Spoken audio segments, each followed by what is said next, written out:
Nous allons maintenant écouter Nathalie Meyer et puis son expérience chez Oxia, à la fois avec Unit4 et Axway. Je vais vous présenter le groupement Oxia rapidement. Ensuite, je vais vous expliquer pour quelles raisons nous avons choisi AIS Suite. Un petit schéma de principe de fonctionnement beaucoup moins élaboré que ce que Corinne a pu montrer, mais qui explique globalement comment nous avons procédé pour intégrer la solution. Et ensuite, ce que ça nous apporte aujourd'hui, même si nous ne sommes pas encore en production, puisqu'on sera en production qu'au 1er janvier. Donc rapidement, Oxia, c'est un groupement qui est filial à 100% de Médéric Malakoff Humanis. Notre métier, c'est de concevoir, assurer et gérer des contrats de prévoyance individuelle en mode marque blanche, c'est-à-dire que nous n'avons pas de réseau de distribution. En fait, on s'appuie sur des partenaires distributeurs.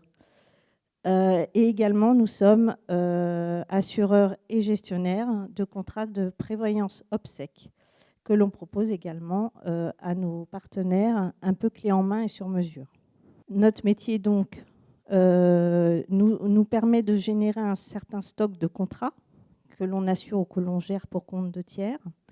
Donc, à fin 2018, on gérait 1 380 000 contrats, avec une proportion forte évidemment en OPSEC et une grosse partie qui est en gestion pure. Et nos prévisions 2019 nous permettent d'espérer passer à 1 500 000 contrats. Donc on est systématiquement en croissance, puisqu'on développe nos partenariats en permanence. Si maintenant on regarde les chiffres clés du marché aujourd'hui, donc d'après les statistiques de la Fédération française de l'assurance, qui aujourd'hui a répertorié environ 4 500 000 contrats toujours dans notre branche, en fait, Oxia gère un quart de ces contrats. Sur toutes les affaires nouvelles, donc à peu près 500 000 nouveaux contrats, Oxia en souscrit un tiers. Et sur les 160 000 décès réglés aujourd'hui, eh bien, on en prend en charge un tiers. On s'appuie sur des partenariats, soit banque assurance, les opérateurs funéraires, les mutuelles IP, l'assistance, et on utilise aussi les services de courtier. Soit nous sommes assureurs et ou gestionnaires, ou que gestionnaires. Pourquoi a-t-on choisi AIS Suite ? Alors, nous avions une problématique de maîtrise en interne de nos interfaces. En fait, notre système de gestion en amont avait un module comptable intégré qui avait été développé en son temps, et les personnes qui avaient fait ces développements, évidemment, sont parties sans forcément laisser leur expertise. Ce qui fait qu'aujourd'hui, ces interfaces vivent très mal. On a systématiquement des anomalies. Et surtout, en termes de réactivité, comme on ne maîtrise pas du tout ces développements, le moindre changement est un problème. D'autre part, le fait d'être lié complètement à un éditeur fait que toute montée en migration de l'outil amont avait un impact sur ces interfaces, directes ou indirectes, avec des problématiques de régression. Donc, ce qu'on a voulu faire, c'est désimbriquer absolument ce moteur d'interface de l'outil de gestion. Et vis-à-vis du business, comme vous l'avez vu, on travaille en permanence avec des nouveaux partenaires. Donc, ça veut dire être capable de véhiculer pour eux toute une structure analytique, puisqu'il faut qu'on leur donne des comptes, comme si on était nous-mêmes assureurs parfois. Et donc, on doit reproduire absolument leur organisation sous forme de clés analytiques. Et donc, ça veut dire être capable de réagir très, très vite à tout nouveau commercial, caisse régionale ou autre organisation en perpétuel changement. Une autre raison forte de cette implémentation, c'est la piste d'audit. L'alimentation de notre comptabilité avait été en son temps faite avec une idée d'agrégation au maximum. Le comptable à l'époque se disait que de toute façon, la justification se trouvant dans le système amont, il n'avait pas besoin de transporter autant d'informations que cela. Ce qui a eu pour effet d'avoir des difficultés à justifier les écritures comptables, notamment les comptes de bas de bilan pour ne pas les nommer. Donc nos équipes déployaient énormément d'énergie pour justifier ces comptes-là, avec parfois même carrément l'impasse sur cette justification. Et puis avec Solvabilité 2, on a des obligations de transparence, de répondre à des normes assez strictes de piste d'audit, de pouvoir remonter du reporting jusqu'à sa source, ce qui fait que cette agrégation n'est absolument plus possible en assurance. Il a fallu vraiment désagréger au maximum ces écritures. En termes de fonctionnement, nous avons travaillé en premier lieu à constituer un fichier de creux, donc des comptes rendus d'événements, puisque l'éditeur n'avait pas réussi à nous proposer des creux. Donc il a fallu vraiment repartir de la feuille blanche. Ces creux donc passent dans le module Composer de AIS Suite, dans lequel nous avons paramétré absolument toutes les données, les règles comptables, dont Corinne parlait tout à l'heure, les règles de traduction, de garnissage. Le creux de base se présente, il est souvent illisible. Nous avons fait le choix de le séparer en deux, de prévoir une partie qui a destination de garnissage des écritures comptables et une partie qui sera à destination d'un data warehouse, donc avec un filler au milieu. Et donc, le module Composer avale l'intégralité du creux et ensuite disperse les éléments en fonction de l'application de destination. Donc, il cherche dans toutes les zones les informations que nous lui avons édictées et paramétrées pour constituer les écritures. Bon, c'est un exemple de schéma d'écriture en prime d'assurance. On véhicule énormément d'informations et donc on garnit le plus possible ces écritures. Le ME qui va sortir du module Composer et le creux seront toujours suivis dans le data store. Donc ça, c'est le deuxième module d'AIS Suite qui permet en fait d'assurer une piste d'audit. Et ensuite, en sortie, on a donc 3 fichiers. Le fichier d'entête CODA que l'on reconnaît, le fichier détail et le fichier des FlexiFields. Nous avons, nous, environ 12 bases en sortie, peut-être même un peu plus.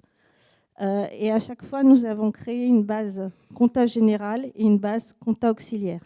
Lorsque le fichier des creux n'est pas correct, donc il faut le recycler. Et pour cela, on utilise un troisième module d'AIS Suite qui s'appelle Interplay. Donc c'est une interface d'entrée. On reprend le creux comme un écran de saisie, on le modifie, on le recycle. Et ensuite, de nouveau, il est stocké en data store, donc la piste d'audit n'est absolument pas rompue. Et on ressort les 3 fichiers qui seront intégrés dans CODA et dans la base auxiliaire. Aujourd'hui, on a 45 millions, presque 46, de creux. En termes de volumétrie, c'est assez conséquent. Et on a une démultiplication de ME, puisqu'en fait, l'idée, c'est de vraiment traduire de façon la plus transparente possible la comptabilité et la base auxiliaire. Alors, les apports de la solution, pour nous, c'était bien sûr de maîtriser en interne toutes les règles de traduction, des flux, les agrégations d'écriture, et puis aussi de gérer en dynamique un référentiel et de le partager dans l'entreprise. Et ensuite, tout ce qui concerne les OD, puisqu'on a toujours des OD en comptabilité, ou bien des opérations qui passent sur d'autres systèmes d'information, voire du Excel, eh bien, plutôt que de les passer dans Coda Excel, on les fait passer à l'étage supérieur, ce qui fait que tous ces éléments seront dans le data store et on complète en fait la piste d'audit complètement. Deuxième atout, et pas des moindres, c'est la qualité des données. Le creux, il a une structure, un format qui est décidé au départ du projet. Et tant qu'à faire, on utilise toujours la même structure, quelle que soit la nature du flux. Il faut que toutes les données soient présentes dans le creux pour assurer la qualité de données. Donc, on sait que en passant par ce creux, on a l'assurance d'avoir absolument toutes les données nécessaires au garnissage des écritures. C'est pour ça qu'on passe également par Interplay, puisque c'est la même intégrité de données. Les écritures vont être garnies avec des règles, avec des entêtes, avec des références externes, des FlexiFields. Là, on a énormément de potentiel de richesse d'écriture et on peut correctement recycler les rejets, tout ou partie d'ailleurs. Le plus simple étant, après coup, évidemment, de remonter sur le système d'information.